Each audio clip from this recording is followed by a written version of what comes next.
Hello my wonderful friends and welcome to my channel. चलिए check करते हैं। आज एक बहुत ही डिफरेंट मैं टॉपिक ले रही हूँ आपके लिए। आप ऐसा क्या करें अपने रिलेशनशिप को सेव करने के लिए, चाहे आप एक रिलेशनशिप में ऑलरेडी हैं, चाहे मैरिड हैं, या कुछ सेपरेशन पीरियड चल रहा है और आप एक होना चाहते हैं, लेकिन कुछ ऐसी प्रॉब्लम्स है, कुछ ऐसी सिचुएशन है कि आप एक हो नहीं पा रहे हैं। तो क्या करें to save your relationships? Okay, slow it down. Intuition. Take the lead.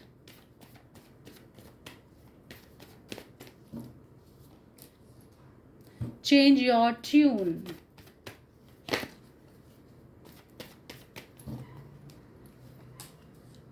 Strength.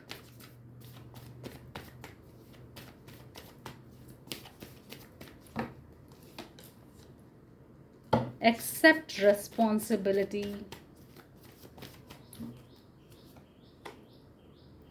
Face your fears.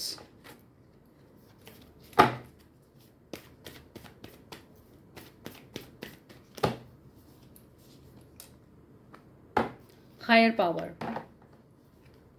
Okay.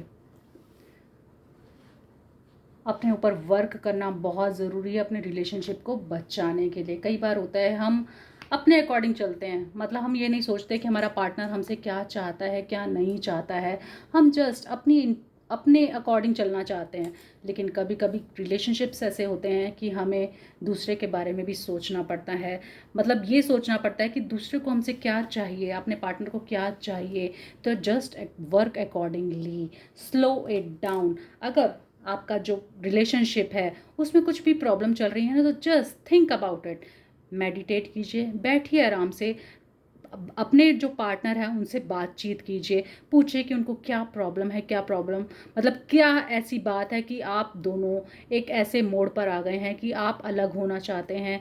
तो just think about it, just discuss those things with your partner. और कुछ समय ऐसा बिताइए अकेलेपन में, मतलब कोई और ना हो, जस्ट आप दोनों हो, तो आपको सोच विचार करने का समय मिलेगा। तो दैट इज़ वेरी इम्पॉर्टेंट अपने इस रिलेशनशिप को बचाने के लिए। एंड इंट्यूशन को फॉलो कीजिए। आप जानते हैं, अगर if you know very well कि आप जिस पार्टनर से डील कर रहे हैं वो आपका कार्मिक पार्टनर है, या आपका ट्विन फ्लेम या सोलमेट कनेक्शन है, ट्रू पार्टनर है आपकी लाइफ का, आपकी इंट्यूशन आपको बहुत अच्छे से गाइड करेगी। तो जस्ट फॉलो योर इंट्यूशन। आपकी इंट्यूशन आपसे क्या कहती है, just work on it, just think about it, और जो भी डिसीजन लेना ना उसके अकॉर्डिंग ही लीजिए। और कभी कभी सेपरेशन पीरियड में क्या होता है कि हमारी ईगो बीच में आ जाती है।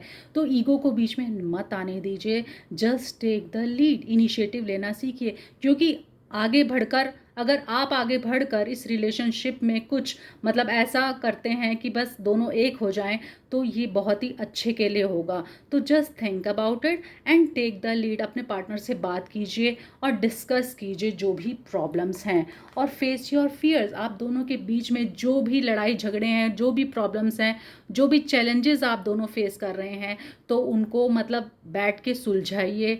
परेशान होने की बिल्कुल भी ज़रूरत नहीं है। जो भी आपके फियर्स हैं, just discuss those things with your partner. तो देखिए जल्द से जल्द आप एक हो जाएंगे। मतलब ये बहुत ही इम्पॉर्टेंट चीज़ है आप दोनों के लिए, क्योंकि एक रिलेशनशिप को मेंटेन करना बहुत इंपॉर्टेंट होता है। And change your tune. अगर क्या होता है कि कभी कभी है ना, हमें लाइफ में ना अकॉर्डिंग टू सर्कमस्टांसेस अपने आप को चेंज करना पड़ता है। रिजिड नहीं होना चाहिए कभी भी किसी भी रिलेशनशिप में।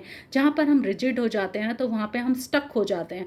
तो don't rigid yourself, don't stuck in a situation, just change your tune. अपने आप में बदलाव लाइए। अगर आपका पार्टनर आपको कुछ कहता है कि अपने आप में ये चेंज लेकर आइए, तो लेकर आइए। अगर आपको लगता है कि इट्स अ पॉजिटिव थिंग, तो आपकी रिलेशनशिप अच्छा होगा उससे।